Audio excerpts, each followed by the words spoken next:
वहीं रायसेन के ward number 3 में आंगनवाड़ी केंद्र के मिड डे मील में मांस का टुकड़ा निकलने पर हड़कंप मच गया। बच्चे खाना छोड़कर भाग गए। वहीं अभिभावकों की तरफ से विरोध किया गया। इस बात की जानकारी मिलने पर एसडीएम ने मौके पर पहुंचकर जांच पड़ताल की और पंचनामा बनाया। उन्होंने बताया कि मां भवानी समूह की तरफ से भोजन पहुंचाया जाता है। मांस का टुकड़ा मिलने पर बच्चों को भोजन नहीं बांटा गया। इसके लिए सुपरवाइजर को इसके बारे में जानकारी दी गई। बताया गया कि मेन्यू में खीर पूड़ी की जगह सब्जी भेजी गई जिसमें मांस का टुकड़ा निकला। फिलहाल मांस का टुकड़ा खाने में कैसे आया, अब इसकी जांच की जा रही है।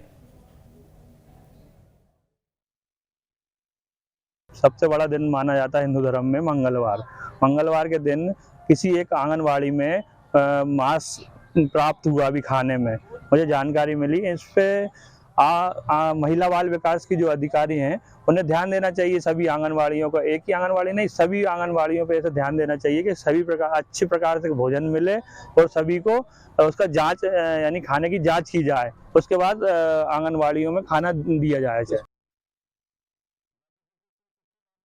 थी आज जो घटना रायसेन के वार्ड क्रमांक 3 में आंगनबाड़ी में हुई है वो बहुत निंदनीय है।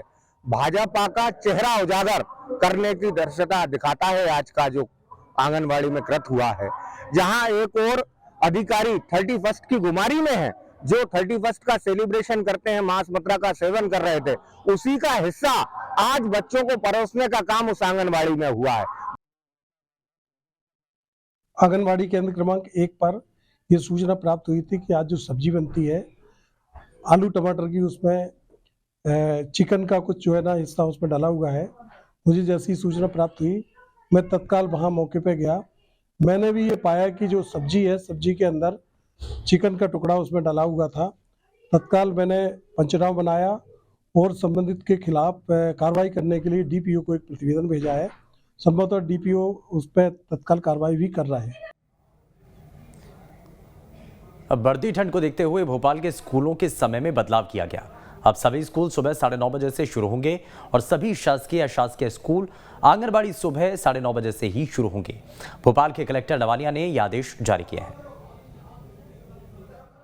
पिछले 2-3 दिनों में आपके द्वारा भी देखा गया होगा कि टेम्परेचर में एक सडन डिप महसूस किया गया है। इसके साथ ही साथ क्योंकि चिली विंड्स भी भोपाल में देखने को मिल रही हैं, तो जो उसका इम्पैक्ट है टेम्परेचर का वो और ज़्यादा उसको बढ़ाता है।